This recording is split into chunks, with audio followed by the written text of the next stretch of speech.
Thank you for joining me. My name is Kelly Garrick. I am the Senior Director of Sports and Competition for Special Olympics South Carolina, and I'm excited to have you, the family member or loved one of our athletes, joining me today. We're going to take a few minutes to go through some of the things that you can expect and some of the things that you can talk about to your athlete about what to expect for return to play, to in person training that's going to be hopefully coming up pretty soon.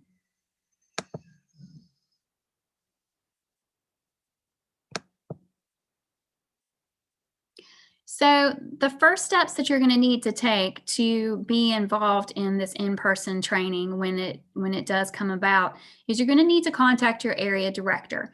And if you're not sure about who your area director is, you can go to our website and from our homepage at so-sc.org, you can choose local programs and there will be a listing of all of the counties and who the area director is based within that county or that area, and you can contact them directly. So, what are you going to talk about when you contact them? First of all, you're going to need to say, "Hey, I'm looking for some information for how to get my athlete back to in-person training. What sports are going to be available? What are the logistics of that? Like when and where and how is this going to happen? And what coaches are going to be involved?" Your area director can help you really understand what's being offered and can explain to you how to get involved and make sure that you're there when those practices and the in-person training begins.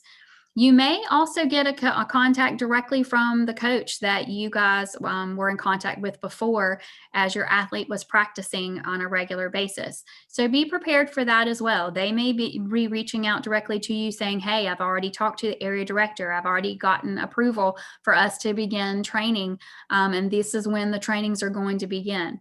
So making sure that you reach out to your area director and then possibly having that coach contact you is really going to be your best way to make sure that you're involved. Information that you're going to need to give to the area director and the coach before practices begin is to really talk to them about your athlete's medical.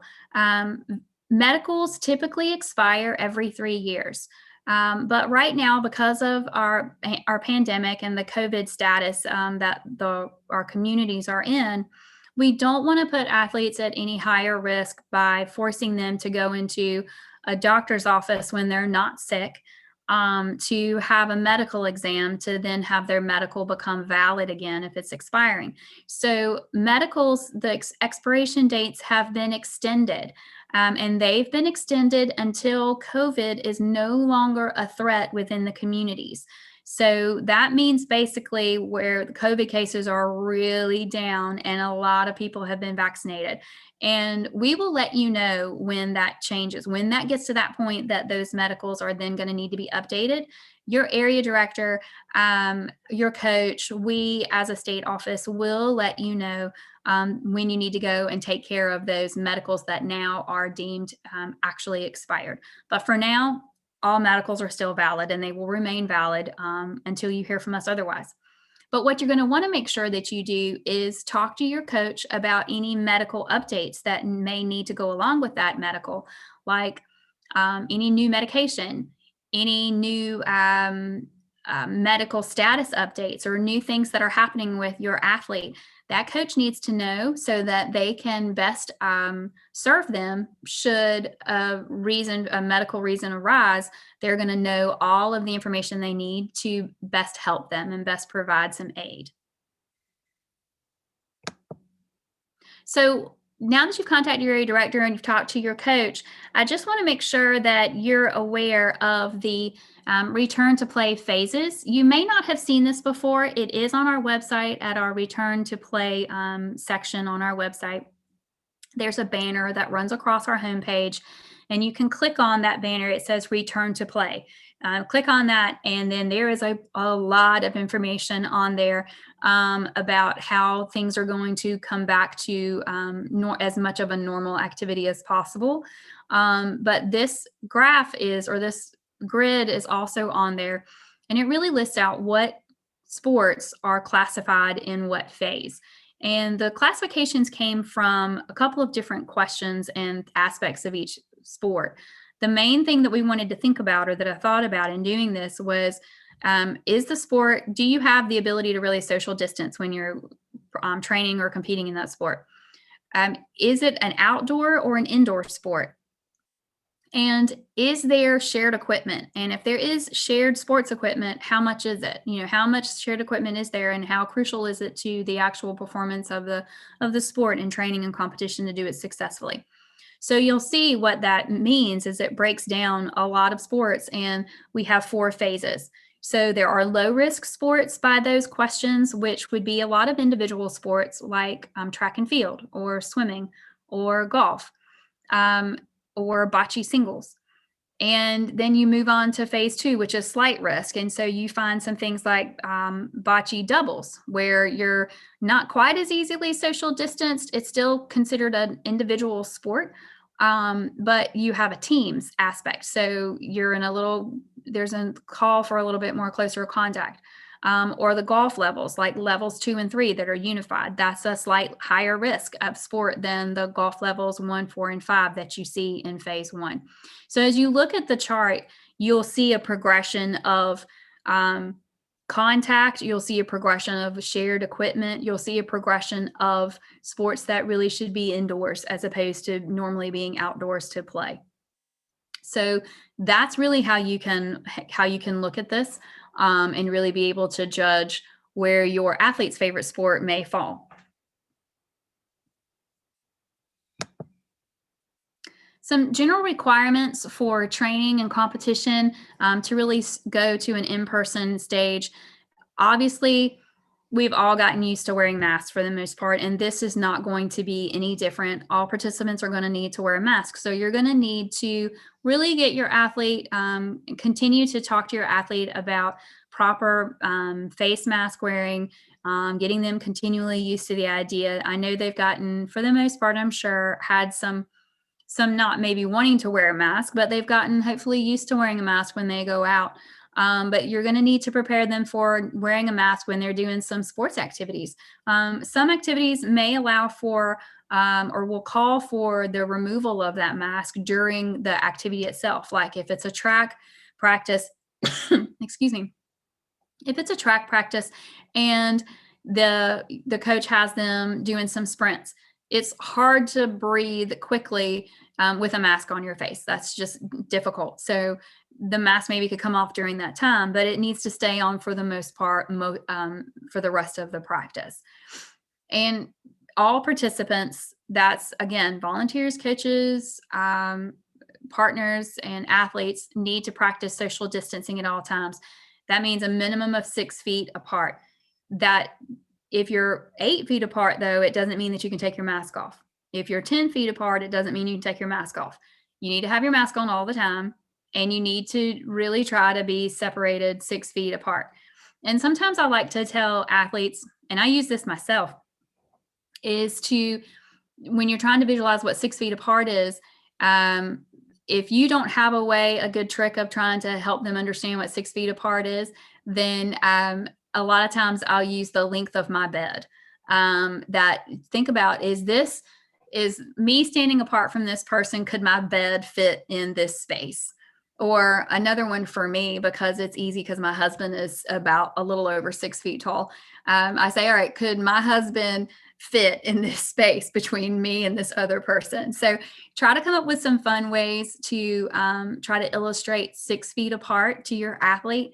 And it might help it not become so cumbersome.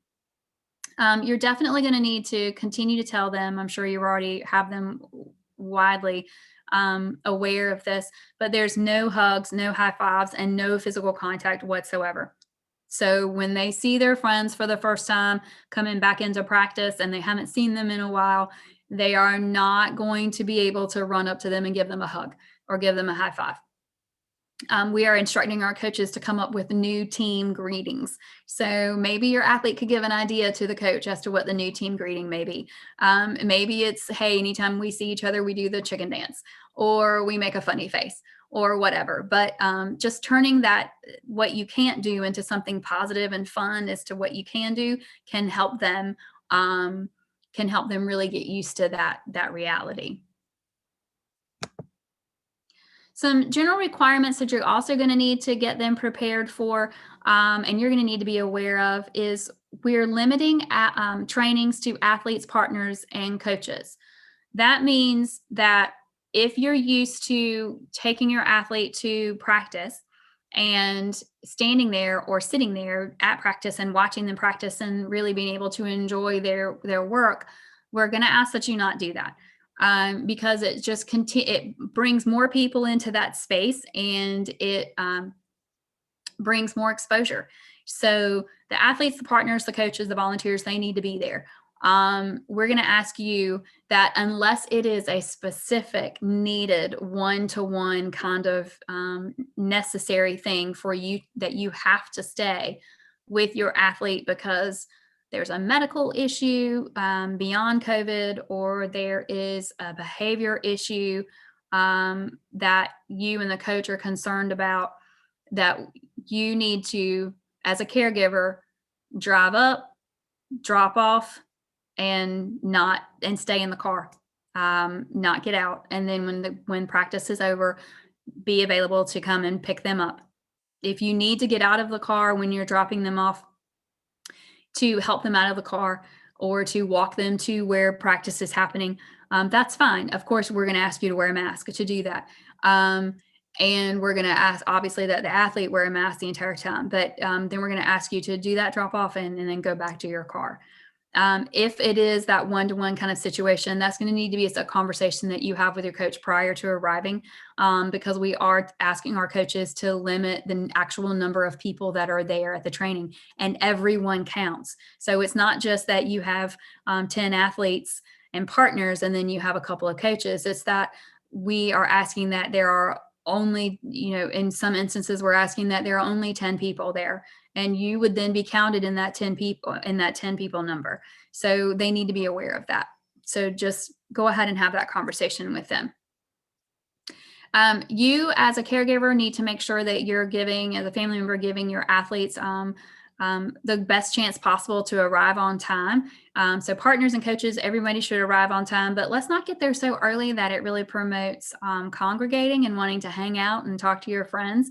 It needs to be at a time that you get there, that your athlete gets there, and they get down to being screened, because everyone's going to have to be screened before they train every time. That they get down to the business of being screened, and they get down to the business of going to their practice. It's not going to be a social hour. We can't, as much as possible, we really need to limit the congregating, to just limit the exposure, and then be able to leave directly after practice is over, so that, again, it's not allowing for a lot of congregating and hanging out, because when you're talking to your friends, you get casual and you get closer, and maybe a mask comes off, and then things happen from there. So we're trying to limit that. And again, no handshaking, no high fives, no hugs, or any other physical contact. And that's between the athletes just saying hello. That's also the coaches are being instructed to not touch our athletes for physical demonstrations of skills. So they're not to move them to a place that they need them to be moved to stand, or to perform a particular activity, or to turn their body in a certain way so they understand what the movement is that they need to accomplish for kicking a soccer ball or for passing a baton. They're going to have to do it through demonstration, but not through physical contact demonstration. We're going to ask that you help your athletes out by making sure that they're wearing appropriate clothing, specific to the season, but also specific to the sport. So this is going to minimize sweating, which I know sounds gross, but it's going to minimize sweating to allow for your athlete to not have that sweating, and then transmit that sweat onto equipment that then is going to be touched by someone else. So athletes should come in the clothing that they're going to practice in. So what that means is someone running track needs to come in a good running shirt and shorts or leggings that they're going to stay on, that they're going to keep on them the entire time. They don't need to come in and think, oh, when I get hot, I'm just going to take my sweatshirt off and I'm going to lay it on the ground. Because one, they've sweat in that sweatshirt, and two, somebody else is then possibly going to have to tend to that sweatshirt that now has their sweat on it. Excuse me. So be aware and help them wear appropriate clothing if at all possible for that. And that also goes to swimming with locker rooms. Come in their bathing suit if at all possible, and then be able to take their clothes with you. Just have them take off their shirt that they traveled in, give them their towel, and send them on their way to the pool and the training, so they don't have to go into a locker room and get into a changing clothes situation. We need to minimize that as well. Cleaning and sanitizing is going to be routinely done by coaches and volunteers on the site, so you can be aware that they are very aware of making sure that the venue is prepared, and that during training, shared equipment is going to be cleaned as much as they possibly can, and really they're going to be paying attention to that like a hawk. And hand sanitizer is going to be available and should be used often. They're going to have hand sanitizing stations everywhere as well when it's possible. There, obviously, an athlete can go and wash their hands actually in the restroom. So go ahead and get your athlete prepared for, you need to make sure your hands are clean all the time, especially if you are coughing into a Kleenex even, or coughing into your elbow, or if you have to wipe a towel or take a towel and wipe your face. That's why you need to bring your own personal equipment, because you don't want to share somebody else's towel because you didn't bring one. So they're going to need to bring their own towels, their own water bottles, their own gym bags, their own clothing, their own shoes, because sometimes people forget things or they get used to using somebody else's. They need to have their own. Those water bottles that I talked about really should be 24 ounces or larger. And that may seem like an odd suggestion, but the larger the water container, the less times they're going to have to go and try to find a water source like a water fountain to fill it up. And we don't want as much as possible, we want to avoid shared water sources like a water fountain. So have a larger water bottle, have it full, and that size should really help them get through the entire training. And have it marked with their first and last names, so that if there are two Kellys at track practice, that then everybody knows that the blue one is Kelly Garrick's, because Kelly Garrick's name is on the blue water bottle. We're going to ask that you don't send treats with snacks or treats with them for them to eat during training. We're going to have no eating during training. It has to be at the end, like when they're back with you, and later when we're having competition and we get to that state of being able to have in-person competitions. Then there's no eating during the competitions either, because we don't want the possibility of an unclean hand going into a Ziploc bag of their own, to grab a grape or something and putting it in their mouth after they've been touching shared equipment, or maybe somebody's hands didn't get washed quite as well as they should have. We want to try to minimize that as much as possible. Some teams with unified partners really like to promote getting to know each other by having unified partners switch up and go with another athlete sometimes, just to be able to learn about each other. During this time, we're asking that unified partners stay with their athlete, that they are paired together and they are the same throughout at least that individual training session, if not throughout the entire training season, if possible. So you may see that happening, or that your athlete is being paired with a unified partner and it's a consistent person every time. And that's really what we're asking for, to minimize that exposure to more and more people. So your coaches are being asked and required to prepare the venue. They're being asked to make sure that common surfaces are sanitized, particularly door handles to restrooms, door handles to any kind of indoor activity, like when down the road we have some indoor sports that are available, door handles to get in and out of the gym or whatever are going to need to be sanitized before practice begins. And hopefully we won't have to worry. Maybe we won't have to worry about it at some point when COVID lessens down, but we're just really going to emphasize that common surfaces are sanitized as all the time as much as possible, but particularly before practice starts and then after practice. There you're going to see some signs. Coaches are going to put up signs that are going to be reminders for people about how to handle personal hygiene, how not to touch their face, how to keep their hands washed and clean. what the risk factors are for COVID and how it's spread and how they can stop the spread and what they can do to stop the spread as athletes and as unified partners. And there are going to be signs reminding people to wear face masks and how to do that correctly. They also are going to have, again, those hand sanitizing stations out there and available, and signs on how to wash your hands. How long do I need to do this? What are the steps to do it correctly? And you're going to see separate single entrances and exits for the venue, so that we're not creating cross traffic by people going in and out of an area, crossing each other, passing by, but staying in somewhat of a single entrance way, so that there's one path in and then there's a separate path out.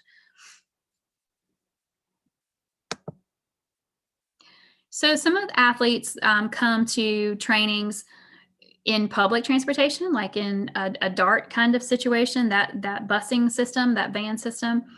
Some may ride on a city bus or whatnot, or they may just be getting into the car of a volunteer, or they may be getting into the car of a group home worker who's taking them to practice. You need to go ahead and let them know that in any time there's any kind of shared transportation like that, they need to make sure that they are wearing their masks.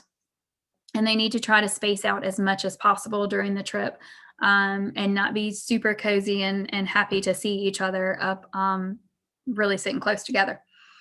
So there is a video that is on that same website where the Return to Play website section that I talked about earlier. There are some videos at the bottom on a number of different subjects, but one of them is travel to the venue and on-site screening video, excuse me. And this really just shows a little bit of what I'm talking about, but it also goes through what the on-site screening expectations are. I really suggest that you go and check that video out when you have a moment. But some of the things that you're going to see in that video for on-site screening specifically is every participant is going to have to go through on-site screening. And what that's going to mean is they're going to come through a single entrance. And when they get to the screener's desk, that screening area, their temperature is going to be taken. And then they're going to be asked questions like, in the last 14 days, have you had contact with anyone who's tested positive for COVID-19? In the last week, have you had a fever of 100.4 degrees or higher? Do you have a cough or difficulty breathing? Do you have nausea or upset stomach? Do you have a headache? Do you generally feel ill? All of these questions are going to be asked of them, and they're going to be asked of them every time they come to a training. And that's every athlete, the coach, coaches, the volunteers, unified partners, everyone. If you decided that you needed to stay because of that one-on-one situation that I spoke of earlier, you would go through this same on-site screening questionnaire. Your responses are going to be recorded, and along with your name and contact information and your athlete's name and contact information, all the responses of all the people are going to be recorded, along with some demographic information like their name and contacts, just in case, so that we can use that for contact tracing and letting people know what's happening if for some reason someone comes up and tests positive that has been at the training, that we let everyone know that was there what's happening and what to expect. But during the screening, if a yes is answered to any of these questions, then that person is going to be asked to separate themselves from the group, and further evaluation is going to be done. They're going to be asked to not participate in the training at the time until they feel better, or they have they've tested negative for COVID-19, however that may be applicable. Because if they leave and then they end up having a testing positive for COVID, then we're going to need to have them be negative before they come back, and really get with their doctor. But they're not going to be allowed. If yes is answered to any of those questions, they're going to be asked to leave, because we don't want to run the risk of someone being ill and then passing it on to others. So you're going to need to really make sure that your athletes are aware of that. And I know that that would be difficult for them, and for you as the caregiver, because everybody's excited about the possibility of getting back. But it's really going to be for the safety of them, but also for the safety of everyone that we follow that. So if you'd like to see what the specific sport guidelines are, again, at our website on the Return to Play section, on the Return to Play banner, if you click that from our homepage, then if you scroll down and you can see specific sport plans that are there that can really lay out for you what the coaches are being told to do, some of the safety protocols that are being advised and required per sport based off of what that sport entails, just to help you understand and get a lay of the land of what your athlete can expect, and then you can tell them so that then they feel more comfortable going. So some good tools for athletes and for you as a caregiver to go over with them is on that same link again at our Return to Place section in our website. There's a couple of videos that I think could really help you. There's a do's and a don'ts video, and that really breaks down simple behaviors that we are all used to doing that we need to not do right now. To then keep ourselves safe, but keep everyone else safe too. So it's a do this, not that kind of situation. So it's a do bring your own towel to wipe your face. Don't borrow someone else's. It's those kind of simple little tricks, and it's a video showing that. It's literally examples of everything. So you'll be able to possibly sit down with your athlete and see that and watch that together so that you can both be aware and they can see what those visual examples are.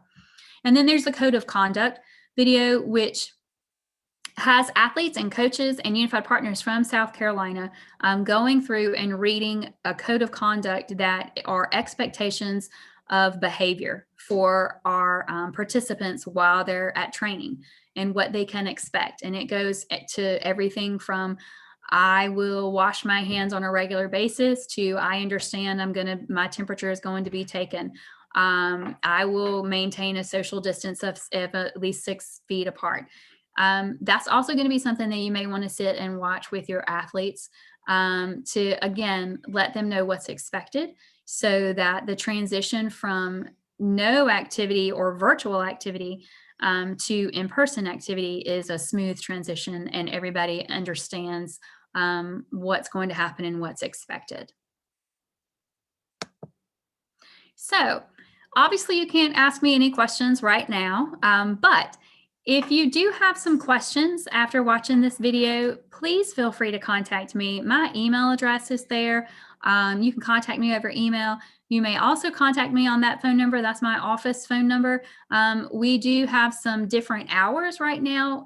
We're not in the office as a staff on a very regular basis, like all the time, what our normal office hours are, because we're trying to limit the number of people in the office and be socially distanced. But you can leave a message. If I'm not there and you don't get me, please leave a message. I am checking those messages so I can contact you back over phone if you choose to contact me that way. I'll definitely do that for you. But I look forward to hearing from you if you do have those questions. I look forward to seeing each of you out, hopefully training and hearing the great tales of your athletes out there getting back into some of the sports that they love. And I really look forward to hopefully being able to see your bright and shining faces at competition in the near future. Thank you so much, and I hope you have a great day.